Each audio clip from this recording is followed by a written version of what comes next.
Discutían sobre cómo había aumentado de manera tan significativa la disforia de género en el Reino Unido, y este hombre dijo algo que provocó ardor en el piercing de otro hombre que, para variar, es progre. Mira el video completo, y dime qué opinas de cómo esta periodista alecciona sin reservas al hombre con piercing en la nariz. A new report out says that children in England are 50 times more likely to suffer from so-called gender distress compared to over a decade ago, according to NHS records. In 2011, just 200 people under the age of 18 identified as transgender or struggled with gender dysphoria. But by 2021, it was up to gone 10,000. And I would argue that when they recalculate it post-2021, the numbers will be through the roof. What do you think to all this, Charlie Downs? Well, this language that's used in the headlines talking about this story of gender distress, I think is basically code for mental illness. And it's no secret that, my generation and below are, experience unprecedented levels of mental illness. This, again, is something I've spoken about on the show before. What I think this comes from is, among other things, a lack of belonging.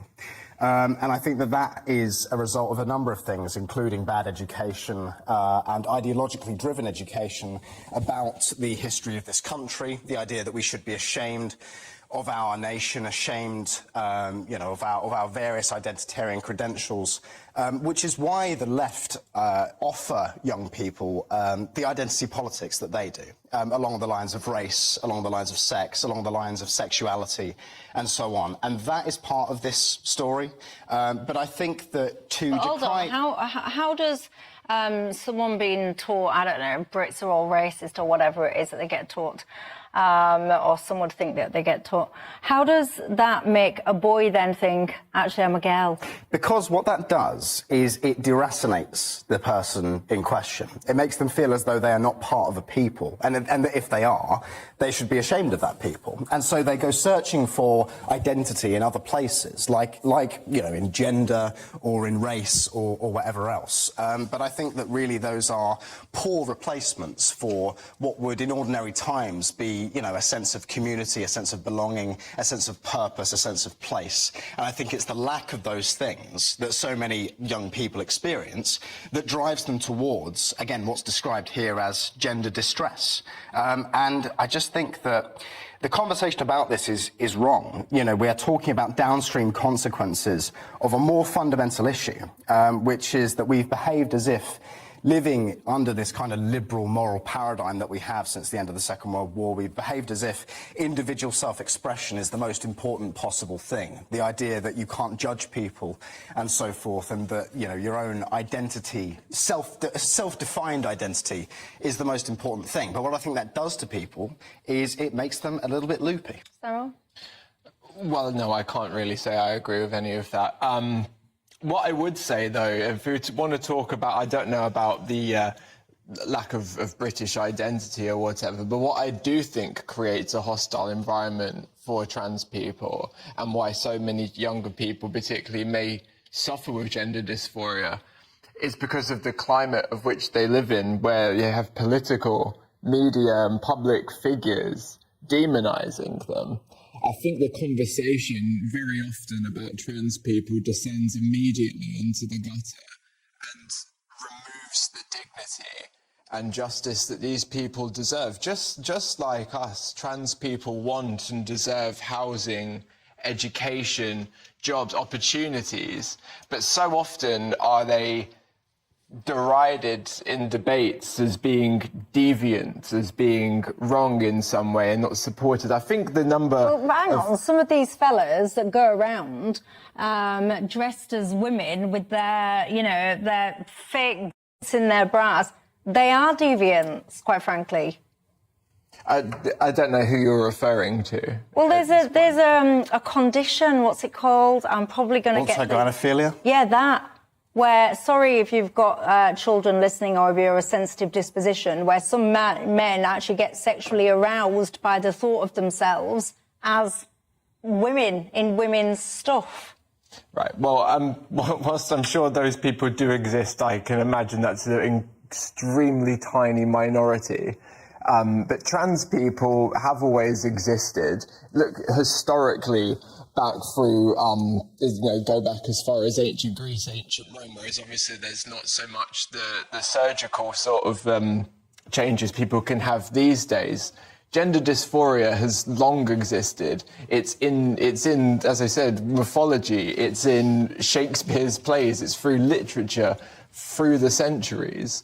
Now we're at a point of a greater understanding and what should be a greater acceptance of trans people. And unfortunately, many, as I said, in the government and in the media haven't caught up with that time and have made this country a particularly difficult place for transgender people to exist, essentially.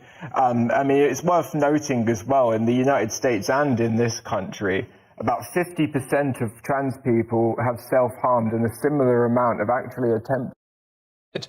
And I think that Charlie makes a point about mental health and trans people, but I don't at all see transgender as a mental health condition. I just think they're extremely vulnerable because of the way that society has developed a hard shell which excludes them in any conversation and removes their dignity. What I would say, Sam, very quickly, like the climate and nature bill that we were just talking about, this narrative that you're kind of building here, that trans people are somehow uniquely beset upon by society at large, I don't think is true. Because I think if you go into any of the kind of institutions of power in our society, whether that is the government itself or the civil service or an Amazon HR department or a media company or anything else, and you listed off the opinions that you've just given, you would find almost unanimous approval. Because like the climate and nature thing, the trans thing is also an elite project. It's something that has been picked up by power and centred in the mainstream consciousness, despite the fact that this is a tiny, vanishingly small minority of people. With that being said, I agree with you that we shouldn't be deriding these people on an individual basis. I think it's in very poor taste to attack people on the basis of their trans identity. With that being said, I still sort of say that it is an expression of mental illness, because what else can it be? If you are born a male and you are biologically a male, then you can't. It's physically and spiritually impossible to become a female, right? And so in the same way that you wouldn't tell a schizophrenic that there are men in dark suits following them around and that there are, bugs in their home and cameras in their walls and so on, you don't tell a male who believes he's a female that he is a female. That doesn't have that person's best interests at heart. What you're doing is you are buying into, supporting and enabling their delusion, which I think is why you see so much what you've just said about self-harm and so on. I don't think you help these people by supporting these things. What I will say there, Charlie, is that I think that you can't on one hand say, come out against the division of trans people and then continue referring to them as being mentally ill. That's not an insult. That's a statement of fact. What I would say to that is that, yes, trans people factually are absolutely and very often in the mainstream media derided, as you said, as being deviant, as being... By whom? Who are we talking about here? Because the mainstream media, I don't think say that. I think the mainstream media say the kind of things that you've been saying about about trans rights and so on. I don't think you can honestly look someone in the eye, look at the headlines of the Daily Mail, the Express, the Sun, and tell me that trans people get a fair trial ever. But what about, what about the New York Times? We have people in the media literally making up hypothetical situations for which to demonize trans people with. What if someone does this? What if someone does that? And, it often comes into the conversation of protecting... Who sits there and goes, what if someone does this? When we talk about the changing rooms debate is a perfect example of this. The conversation around... Why should I, as a female, be forced to get changed in front of a male? Because this is, again, the conversation about where you view gender and somebody's right to self-autonomy. I've got no interest in how someone views their own gender. My question was, why should I, as a female, be forced to get undressed in front of a male? But if we're referring to a trans woman, then that is a woman. No, a trans woman is a biological male. So I'm asking you again, why should I, as a female, be forced to get undressed in front of a biological male?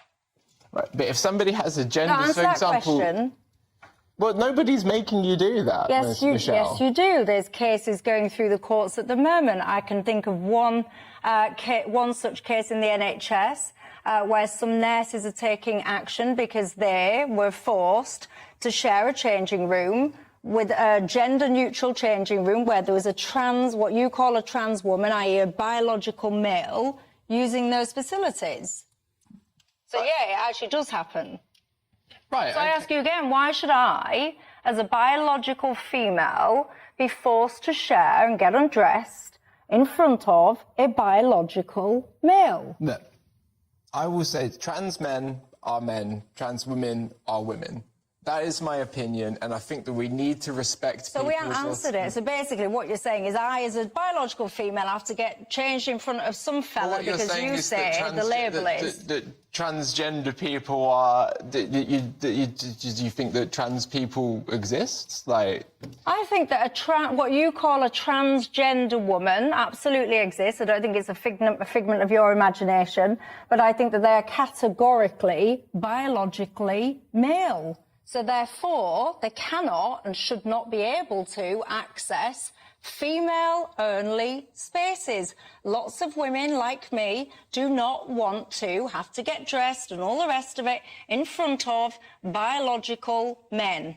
Right. This is not a controversial view. We have single-sex spaces for a reason. We have an epidemic of male violence against women and girls. We fought hard to get our single-sex spaces. We deserve those single-sex spaces. Those single-sex spaces are often responsible for keeping us safe. And many of us, and there's women that will disagree with me, and I respect that, but many of us do not want biological men in our spaces, our private single-sex spaces, and nor should we have to have them there just in order to satisfy other people's descriptions. Right, well, I suppose we're going to have to agree to disagree there, Michelle, but what but we always have to agree to disagree, but it's not you that then has to get changed in front of a man. Right, but you would, because you're in that man's changing room, but you get what I mean. It's not you that has to then get naked and get changed and get undressed in front of someone of the opposite biological sex against your will. It's always us women that have to suck it up. Okay, and a lot of us, by the way, are fed up of it, quite frankly. Are you or not?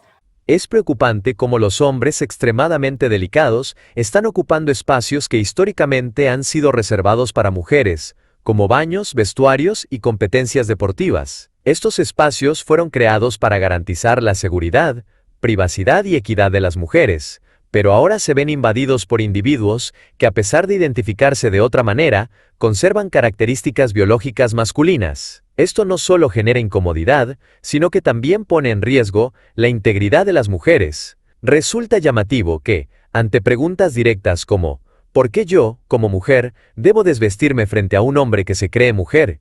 Muchos progresistas no tengan respuestas claras. En lugar de abordar estas preocupaciones de manera seria, suelen recurrir a acusaciones de intolerancia o discriminación, evitando así un debate honesto sobre los límites entre la inclusión y el respeto a los derechos de las mujeres. La protección de los espacios femeninos no es un acto de discriminación, sino una medida necesaria para preservar la dignidad y seguridad de las mujeres. Ignorar esto en nombre de una inclusión mal entendida no solo es injusto, sino también peligroso. Es crucial encontrar un equilibrio que respete los derechos de todos, sin comprometer los de quienes estos espacios fueron diseñados para proteger. ¿Y tú, qué opinas? Déjamelo saber en los comentarios. Con esto finaliza el video. Si te gustó, no olvides darle like, comentar y compartir. Y si disfrutas este tipo de contenido, suscríbete a mi canal. Tengo más videos que podrían interesarte. Gracias por tu apoyo. Nos vemos en el próximo video.